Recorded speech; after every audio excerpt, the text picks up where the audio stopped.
কোনো রকম পোস্ত ব্যবহার না করেও সম্পূর্ণ পোস্তর টেস্ট পেতে এই রেসিপিটি ট্রাই করুন। নমস্কার বন্ধুরা, শ্বশুর বৌমা রান্নাঘর অ্যান্ড ব্লগ চ্যানেলে সকলকে স্বাগত। আজ শেয়ার করব ইলিশ মাছের রেসিপি। অনেক রকমভাবেই তো ইলিশ মাছ তৈরি করেছেন, বিশেষ করে পোস্ত দিয়ে। পোস্ত ব্যবহার না করেও কি করে পোস্তর স্বাদ পাওয়া যাবে সেটাই আজ শেয়ার করব। তাহলে কি করে তৈরি করব সেটাই দেখে নেওয়া যাক। প্রথমেই এইখানে নিয়েছি সকলেরই প্রিয় ইলিশ মাছ। ইলিশ মাছটা কেটে নেওয়া হয়েছে, এখনো ধোয়া হয়নি। এবার ভালো করে জল দিয়ে ধুয়ে নিয়ে ফিরে আসছি। মাছগুলোকে ভালো করে জল দিয়ে ধুয়ে নিয়ে ফিরে এসছি। এবার একটা মশলা তৈরি করব। এখানে নিয়েছি মিক্সিং জার, আর মিক্সিং জারের মধ্যে দিয়ে দিচ্ছি সাদা তিল। আমি এখানে 4 চা চামচ পরিমাণ সাদা তিল ব্যবহার করেছি, আর 2 চা চামচ পরিমাণ দিয়েছি কালো সর্ষে। আপনারা চাইলে হলুদ সর্ষেটাও ব্যবহার করতে পারেন। আর দিয়ে দিচ্ছি ঝালের জন্য বেশ কয়েকটা কাঁচা লঙ্কা, দিচ্ছি জল। এবার ভালো করে পেস্ট করে নেব। কোন মশলা ব্যবহার করলে সম্পূর্ণ পোস্তর স্বাদ পাওয়া যায় সেটা আমি ভিডিওর মধ্যেই শেয়ার করব, সম্পূর্ণটা দেখতে থাকেন। এখানে একটা বড় পাত্র নিয়েছি, আর তার মধ্যে ধুয়ে রাখা ইলিশ মাছগুলোকে একটা একটা করে সাজিয়ে নেব। রান্নার রানী দিদিভাই লিখেছে, খুব ভালো লাগলো কাঁকরোলের রেসিপিটা, আমি বিশ্বকাপ নাম থেকে দেখছি। রানী দিদিভাই, তোমাকেও তোমার পরিবারকে সকলকে অনেক অনেক ভালোবাসা এত সুন্দর কমেন্ট করার জন্য। মাছের মধ্যে এবার দিয়ে দেব পরিমাণ মতন লবণ আর পরিমাণ মতন হলুদ গুঁড়ো, দেব কাশ্মীরি লঙ্কার গুঁড়ো, যেহেতু ঝালের জন্য দিয়েছি কাঁচা লঙ্কা। মাছের মধ্যে দিয়ে দেব কাঁচা সর্ষের তেল। এইখানে আমি 4 চা চামচ পরিমাণ সর্ষের তেল ব্যবহার করেছি। এরপর দেব পেস্ট করে নেওয়া মশলা, যেমন কালো সর্ষে, সাদা তিল আর কাঁচা লঙ্কা। হাত দিয়ে বেশ ভালো করে এবার জল ছাড়া সুন্দরভাবে মেখে নেব। এই যে আমি কালো সর্ষের মধ্যে সাদা তিলটা ব্যবহার করেছি, এই সাদা তিলেই কিন্তু সম্পূর্ণ পোস্তর স্বাদটা ফিরে আসবে। পোস্ত ব্যবহার না করেও আপনারা ঠিক এইভাবে রেসিপি একদিন তৈরি করে খেয়ে তারপর এসে কমেন্ট করে জানিয়ে যাবেন যে পোস্তর স্বাদ পেয়েছিলেন কি না। এবার দিয়ে দেব টক দই। এইখানে আমি 100 গ্রাম টক দই ব্যবহার করেছি। মাছের পরিমাণ অনুযায়ী টক দইটা কম বেশি ব্যবহার করতে হবে। ভালোভাবে এবার সমস্ত মশলার সাথে টক দইটাকে মিশিয়ে নেব। এইভাবে মাছের সাথে মশলাটা মেখে যদি 30 মিনিট মতন বা তার একটু বেশিও রেখে দিতে পারেন, তাহলে দেখবেন যে কতটা মাছ রান্নার পরে টেস্টি হয়। আমি 30 মিনিটের জন্য এটা রেস্টে রেখে দেব, আর হাতে সময় না থাকলে তার কম অন্তত 15 মিনিট যেন রেস্টে থাকে। গ্যাসের ওভেনে কড়াই বসিয়ে তাতে দিয়ে দিয়েছি সর্ষের তেল। তেলের মধ্যে এবার দিয়ে দিচ্ছি ছোটো চামচের 1 চা চামচ পরিমাণ কালো জিরে। এটা তো 30 মিনিট রেস্টে ছিল। এবার আস্তে করে গ্যাসের ফ্লেম লোতে রেখে একটা একটা করে মাছ গরম তেলের মধ্যে দিয়ে দেব। তেলের পরিমাণটা অবশ্যই বুঝে ব্যবহার করবেন, কারণ প্রথমে মাছের মধ্যে তেল দিয়ে মাখা হয়েছে। এবার কড়াইতে দেওয়া হলো, আবারও আমি পরে তেলটা ব্যবহার করব, সেটা কিভাবে ব্যবহার করব তার জন্য তো লাস্ট পর্যন্ত দেখতে হবে। এখানে আমি প্রায় 5 চামচ মতন তেল কড়াইতে দিয়েছি। এবার একটা একটা করে মাছ গরম তেলের মধ্যে মশলা সমেত সুন্দরভাবে ছেড়ে দেব। যেহেতু আমার মাছের পরিমাণটাও বেশি আর মাছগুলো বেশ বড় বড়, সেই কারণে তেলটা আমি কড়াইতে একটু বেশি দিয়েছি। এইভাবে মাছ দেওয়ার পরে গ্যাসের ফ্লেম লোতে রেখে 3-4 মিনিট মতন ভেজে নেব। পুরনো বন্ধুদের সবসময় আমাদের পাশে এইভাবে ভালোবেসে থেকে এগিয়ে নিয়ে যাবার জন্য অনেক অনেক ভালোবাসা। যেই পাত্র করে মাছটা মেখেছিলাম সেই পাত্রেই আমি জল দিয়ে দেব ওই পাত্রটা ধুয়ে। আর যে নিচে দেখবেন যে কালো সর্ষের খোসাগুলো, সেগুলো কিন্তু নিচে পড়ে যাবে। কোনো রকম যে সর্ষের খোসা এই মাছের মধ্যে যাবে না। ভালোভাবে গ্যাসের ফ্লেম হাই করে যে জলটা দেওয়া হয়েছে ফুটিয়ে নেব। দিয়ে দেব 2টো গোটা কাঁচা লঙ্কা। যেসব বন্ধুদের চ্যানেল না থাকা সত্ত্বেও আমাদের এত সুন্দর সুন্দর কমেন্ট করে ভালোবাসা জানাচ্ছে ও সাথে আছে, তাদেরকে অসংখ্য অসংখ্য ধন্যবাদ ও ভালোবাসা। তার মধ্যে একজন হচ্ছে পুষ্পিতা দাস, লিখেছে আমি পাঞ্জাব থেকে দেখছি। পুষ্পিতা দিদিভাই, আপনাকে ও আপনার পরিবারের সকলকে অসংখ্য ধন্যবাদ ও ভালোবাসা, এইভাবে আমাদের ভালোবেসে পাশে থাকার জন্য। কড়াইতে একটা ঢাকনা চাপা দিয়ে রেখেছিলাম, ঢাকনাটা সরিয়ে দিয়ে গ্যাসের ফ্লেম হাই করে খুন্তি দিয়ে বেশ একটু নেড়েচেড়ে দেব। এটা একদম পাতলা ঝোলও রাখতে পারেন, আবার বেশ গামাখাও রাখতে পারেন। যেইভাবেই রাখবেন না কেন দেখবেন ঝোলের স্বাদ কখনোই ভুলতে পারবেন না। মাছগুলোকে একটা একটা করে উল্টে দেব, কারণ নিচের পিঠটা তো বেশ হয়ে গেছে, আর ইলিশ মাছ রান্না হতে বেশি সময় একদমই লাগে না। ঝোল একটু চেক করে নিয়েছি, লবণের প্রয়োজন, সেই কারণে 1 চা চামচ পরিমাণ লবণ দিয়ে দিলাম। প্রথমবার যারা আমাদের চ্যানেল ভিজিট করছেন তাদের আন্তরিক শুভেচ্ছা ও অনেক ভালোবাসা। আমাদের রেসিপিগুলো যদি ভালো লেগে থাকে সাবস্ক্রাইব করে দেওয়ার অনুরোধ রইল ও পাশে থাকা বেল আইকনে ক্লিক করলে পরবর্তী ভিডিওগুলো সবার আগে আপনাদের কাছে পৌঁছে যাবে। বন্ধুরা, আপনারা যে যেইখান থেকেই ভিডিওটি দেখছেন না কেন অবশ্যই কমেন্টের মাধ্যমে জানাবেন। আপনাদের ধন্যবাদ জানাতে পারলে সত্যিই আমরা ভীষণ ভীষণ আনন্দিত হব। সবশেষে দিয়ে দিচ্ছি কাঁচা সর্ষের তেল। এই কাঁচা সর্ষের তেল না দিলে স্বাদটা যেন অসম্পূর্ণই থেকে যাবে, তাই বারবার বলছি অবশ্যই কিন্তু কাঁচা সর্ষের তেলটা লাস্টে দেবেন। তেল দেওয়ার পরে গ্যাস অফ করে দিতে হবে, আর আমি বেশ একটু হালকা গ্রেভি থাকবে সেই পর্যায়ে নামাবো। এটা যখন ঠান্ডা হবে তখন কিন্তু আরও বসে যাবে। কিছুক্ষণের জন্য একটা ঢাকনা চাপা দিয়ে দেব।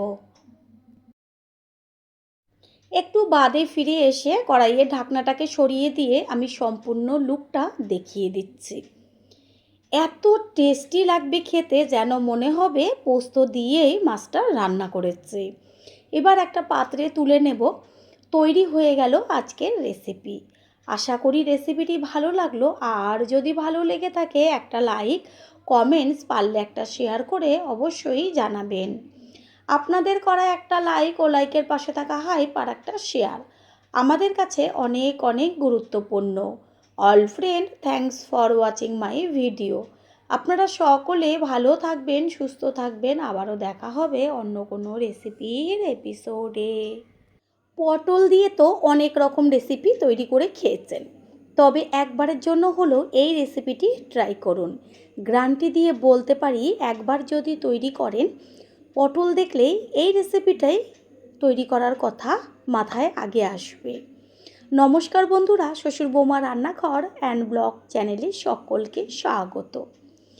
এতটাই টেস্টি হয় রেসিপিটা, তাহলে কি করে তৈরি করব সেটাই দেখে নেওয়া যাক। প্রথমেই এইখানে নিয়েছি পটল।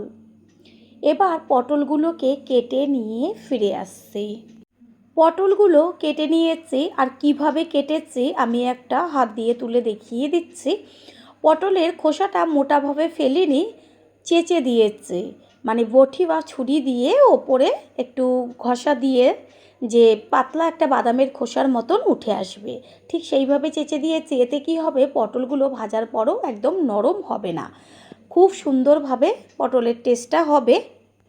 পটলগুলো জলে ভেজানো থাক, আর এইখানে আমি একটা ছোট বাটির মধ্যে দিয়ে দিচ্ছি 1 চা চামচ পরিমাণ ধনের গুঁড়ো, 1 চা চামচ পরিমাণ জিরের গুঁড়ো, 1 চা চামচ পরিমাণ হলুদ গুঁড়ো, আর দেব কাশ্মীরি লঙ্কার গুঁড়ো। আমি এখানে কাঁচা লঙ্কা ব্যবহার করব, শুধুমাত্র কালারটা ভালো আসার জন্য কাশ্মীরি লঙ্কার গুঁড়ো ব্যবহার করেছি। সামান্য জল দিয়ে এবার ভালো করে চামচের সাহায্যে মশলাটাকে গুলে রেখে দেব। এইভাবে যদি মশলা জলে গুলে রেখে দেওয়া হয় তাহলে বাটা মশলায় যে টেস্টটা পাওয়া যায় ঠিক সেই টেস্টটাই আসে। এটা জলে গুলানো থাক। অন্যদিকে গ্যাসের ওভেনে কড়াই বসিয়ে কড়াইটা গরম করে নিয়ে দিয়ে দিয়েছি সর্ষের তেল। তেলটা গরম হওয়ার পরে গ্যাসের ফ্লেম লোতে রেখে দিয়ে দিলাম হলুদ গুঁড়ো 1/2 চা চামচ। এইভাবে তেলের মধ্যে হলুদ বা লবণ যদি প্রথমে দেওয়া হয়, তাহলে এই যে এখন কেটে নেওয়া পটলগুলো দেব, চারদিকে আর তেলটা ছিটবে না। সমস্ত পটলগুলো তেলের মধ্যে দিয়ে দেব। গ্যাসের ফ্লেম হাই করে 2 থেকে 3 মিনিট মতো পটলগুলোকে আগে ভেজে নেব, যেন পটলের থেকে জলটা না বেরিয়ে আসে। তারপর গ্যাসের ফ্লেম লো টু মিডিয়াম করে ঢাকনাটা চাপা দিয়ে দেব, যেন তাড়াতাড়ি বেশ ভাজাটা হয়ে যায়। আর এই ভাজাটা একদম লাল লাল করে ভেজে নিতে হবে, তবে পটলগুলো একদমই নরম হয়ে যাবে না, কারণ যেহেতু খোসাগুলো আমি ফেলে দিইনি। ঠিক এইভাবে পটলের খোসা চেঁচে, মানে খোসা মোটা করে না কেটে রান্না করবেন। তারপরে সে কমেন্ট করে জানিয়ে যাবেন। পটলের মধ্যে দিয়ে দিচ্ছে লবণ। তেলের মধ্যে তো হলুদই দেওয়া রয়েছে, আবারও ঢাকনাটা চাপা দিয়ে দেব। 3-4 মিনিট বাদে ঢাকনাটাকে সরিয়ে দিয়ে খুন্তি দিয়ে বেশ ওপর নিচ করে একটু নেড়ে চেড়ে দেব। দেখাই যাচ্ছে যে পটলের গায়ে কত সুন্দর একটা কালার এসছে। পুরো লাল লাল হবে সেইভাবে ভাজতে হবে, আর ভাজাতেই পটলগুলো একদম সিদ্ধ হয়ে যাবে। পটল ভাজা হয়ে গেছে, এবার তেল ছেঁকে পটলগুলোকে তুলে নেব। সেই কারণে কড়াইয়ের সাইডে খুন্তির ওপরে পটলগুলোকে রেখেছি, যেন তেলটা গড়িয়ে আসে। পটলগুলো তুলে নেওয়ার পরে ওই তেলের মধ্যে দিয়ে দেব ডুমু ডুমু করে কেটে নেওয়া আলু। আলুগুলো বেশ ছোট ছোট করে কেটে নিয়েছি। যেইভাবে পটলটা কেটেছি, একটা পটলকে যেমন 4 টুকরো করেছি, আলু 6 টুকরো করেছি। তেলের মধ্যে লবণ আর হলুদ দুটোই আছে, সেই কারণে আর লবণ দেব না, ঢাকনাটা চাপা দিয়ে দেব। এইভাবে ঢাকনা চাপা দিয়ে দিয়ে গ্যাসের ফ্লেম লো টু মিডিয়াম করে খুব ভালোভাবে আলুগুলোকে ভেজে নেব। আলু ভাজা হতে থাক, অন্যদিকে আমি আর একটা মশলা তৈরি করব। মিক্সিং জারের মধ্যে দিয়ে দিয়েছি একটা বড় সাইজের টমেটো, বীজগুলোকে ফেলে দিলাম। আর দিয়ে দেব ঝালের জন্য কাঁচা লঙ্কা। ঝালটা যে যেমন খাবেন সেই অনুযায়ী দেবেন। দিয়ে দিচ্ছি ছোট ছোট করে কেটে নেওয়া আদা। এবার এর মধ্যে দেব জল। আদা, কাঁচা লঙ্কা, টমেটো একসাথে পেস্ট করে নিয়ে ফিরে আসছি। মশলা করে নিতে নিতে এদিকে আলুটাও একদম লাল লাল হয়ে গেছে, ভাজাতে অর্ধেকের বেশি সিদ্ধ হয়ে গেছে। এগুলোকে একইভাবে তেল ছেঁকে তুলে নেব। আর এইখানে রেখেছি পটলগুলো ভেজে। আলু তুলে নেওয়ার পরে যে বেঁচে রয়েছে তেল, তার মধ্যে আর অল্প করে তেল দিয়েছি। তেলটা গরম করে নিয়ে তারপর গ্যাসের ফ্লেম লো টু মিডিয়ামে রেখে একটা দিয়ে দিচ্ছি শুকনো লঙ্কা, দেব গোটা গরম মশলা, এলাচ, দারচিনি, লবঙ্গ আর জয়িত্রী। তারপরে দিয়ে দেব 1 চা চামচ পরিমাণ সাদা জিরে, ছোট চামচের। ফোড়নটাকে ভালো করে ভেজে নেব। দেব একটা তেজপাতা।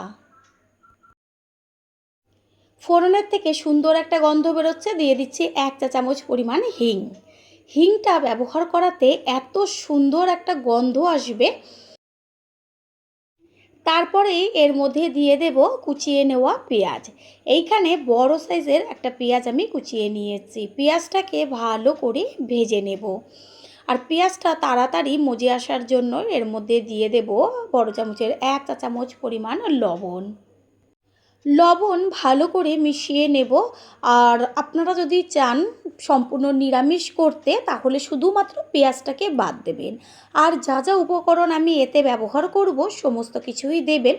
একবার রান্না করে দেখুন, টেস্টটা কতটা টেস্টি হয় সেটা বুঝতে পারবেন। পেঁয়াজ সম্পূর্ণ কিন্তু লাল হয়ে গেছে, কত সুন্দর একটা গন্ধ বেরোচ্ছে। এই পর্যায়ে ওই যে টমেটো, আদা আর কাঁচা লঙ্কাটা পেস্ট করে রেখেছিলাম, সেই সম্পূর্ণ পেস্টটা এর মধ্যে দিয়ে দেব। মিক্সিং জারটা ধুয়ে সামান্য জল দিয়ে ভালো করে কষিয়ে নেব, টমেটোর কাঁচা গন্ধটা যাওয়া পর্যন্ত। যেসব বন্ধুদের চ্যানেল না থাকা সত্ত্বেও আমাদের এত সুন্দর সুন্দর কমেন্ট করে ভালোবাসা দিয়ে পাশে আছে, তাদের অসংখ্য অসংখ্য ধন্যবাদ ও ভালোবাসা।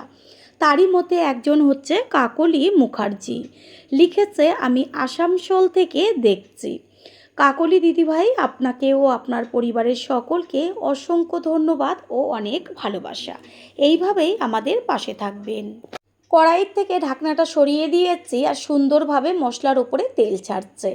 টমেটোর যে একটা কাঁচা গন্ধ থাকে সেটাও চলে গেছে। এবার এর মধ্যে দিয়ে দেব ওই যে মশলাগুলো জলে গুলে রেখেছিলাম, জিরের গুঁড়ো, ধনের গুঁড়ো, লঙ্কার গুঁড়ো আর হলুদ গুঁড়ো, সেই গুলে রাখা মশলাটা দিয়ে দেব। এর মধ্যে দিয়ে দেব ওই বাটিটা ধুয়েই জল। এবার ভালোভাবে মশলাটাকে কষিয়ে নেব। পুরনো বন্ধুদের সবসময় আমাদের পাশে এইভাবে ভালোবেসে থেকে এগিয়ে নিয়ে যাবার জন্য অনেক অনেক ভালোবাসা। মশলার থেকে সুন্দর একটা গন্ধ বেরোচ্ছে আর ওপরে দেখা যাচ্ছে যে তেলটা ভেসে উঠছে।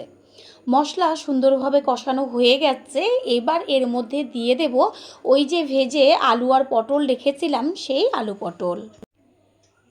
আলু পটল দেওয়ার পরে খুন্তি দিয়ে মশলার সাথে আলু আর পটলটাকে ভালো করে মিশিয়ে নিয়ে গ্যাসের ফ্লেম লোতে রেখে আরও 2 থেকে 3 মিনিট মতন কষিয়ে নেব, যেন পটলের মধ্যে মশলাটা যায়। প্রথমবার যারা আমাদের চ্যানেল ভিজিট করছেন তাদের আন্তরিক শুভেচ্ছা ও অনেক ভালোবাসা। আমাদের রেসিপিগুলো যদি ভালো লেগে থাকে সাবস্ক্রাইব করে দেওয়ার অনুরোধ রইল ও পাশে থাকা বেল আইকনে ক্লিক করলে পরবর্তী ভিডিওগুলো সবার আগে আপনাদের কাছে পৌঁছে যাবে। একটু চেক করে নিয়েছিলাম লবণের প্রয়োজন, সেই কারণে আরও 1 চা চামচ পরিমাণ লবণ দিয়ে দিয়েছি। লবণটাকে মিশিয়ে নেব। আলু আর পটল সুন্দরভাবে কষিয়ে নেওয়া হয়ে গেছে। এবার এর মধ্যে দিয়ে দেব গ্যাসের ফ্লেম হাই করে উষ্ণ গরম জল। রান্নায় সব সময়ের জন্য গরম জলটা ব্যবহার করবেন উষ্ণ, এতে দেখবেন রান্নার টেস্টটা দ্বিগুণ বেড়ে যায়। ভালোভাবে জলের সাথে সব কিছু মিশিয়ে নিয়ে গ্যাসের ফ্লেম হাইতেই রেখে 3 থেকে 4 মিনিট মতন ফুটিয়ে নেব। তারপর যখন ঝোলটা টকবক করে ফুটতে শুরু করবে গ্যাসের ফ্লেম মিডিয়ামে রেখে ঢাকনাটা চাপা দিয়ে দেব। আলু পটল দুটোই তো সিদ্ধ আছে, হতে বেশি সময় লাগবে না। 7-8 মিনিট বাদে ফিরে এসে কড়াইয়ের ঢাকনাটাকে সরিয়ে দিয়ে তারপর একটু নেড়েচেড়ে মিশিয়ে নেব আর খুন্তি দিয়ে চেক করে নেব আলু সিদ্ধ হলো কি না। আলু সম্পূর্ণভাবে সিদ্ধ হয়ে গেছে। বন্ধুরা, আপনারা যে যেইখান থেকে ভিডিওটি দেখছেন অবশ্যই কমেন্টের মাধ্যমে জানাবেন। আপনাদের ধন্যবাদ জানাতে পারলে সত্যিই আমরা ভীষণ ভীষণ আনন্দিত হব। আপনাদের করা কমেন্টসগুলো পেয়ে আমরা এতটাই উৎসাহিত হই পরের ভিডিওগুলো তৈরি করার জন্য। সব সময়ের জন্য আমাদের পাশেই থাকবেন। সমস্ত কিছুর ব্যালেন্সটা ঠিক রাখার জন্য দিয়ে দিলাম ছোটো চামচের 1/2 চা চামচ পরিমাণ চিনি। চিনিটাকে মিশিয়ে নেব। এবার দিয়ে দেব 1 চা চামচ পরিমাণ গরম মশলার গুঁড়ো। গরম মশলার গুঁড়োটাকে মিশিয়ে নেব আর ঝোল যতটুকু দেখছেন ঠিক এরকম পর্যায়ে নামাতে হবে, কারণ এটা ঠান্ডা হওয়ার পরে অনেকটাই বসে যাবে। বেশ অল্প একটু ঝোল ঝোল থাকবে, সেটা দিয়েই কিন্তু ভাত, রুটি, লুচি, পরোটা সমস্ত কিছুই জমে যাবে, একদম যেন শুকিয়ে না যায়। সবশেষে দিয়ে দেব 1 চা চামচ পরিমাণ গাওয়া ঘি। ঘিটাকে মিশিয়ে নিয়ে গ্যাসটা অফ করে দিয়ে একটা ঢাকনা চাপা দিয়ে দেব।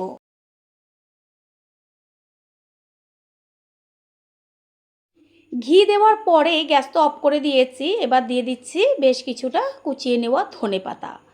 ধনেপাতাটাকে মিশিয়ে নিয়ে একটা ঢাকনা চাপা দিয়ে দেব। 5 মিনিট বাদে ফিরে এসে ঢাকনাটা সরিয়ে দিয়ে সম্পূর্ণ লুকটা দেখিয়ে দিচ্ছি। দেখা মাত্রই কিন্তু জিভের থেকে জল চলে আসবে। এবার একটা পাত্রে তুলে নেব। কতখানি ঝোল রেখেছিলাম আর ঠান্ডা হওয়ার পরে কতটা টেনে গেছে, সেই জন্যই বলছি একটু ঝোল থাকা অবস্থাতেই কিন্তু গ্যাসটা অফ করে দেবেন। আশা করি রেসিপিটি ভালো লাগলো, আর যদি ভালো লেগে থাকে একটা লাইক, কমেন্টস, পারলে একটা শেয়ার করে অবশ্যই জানাবেন।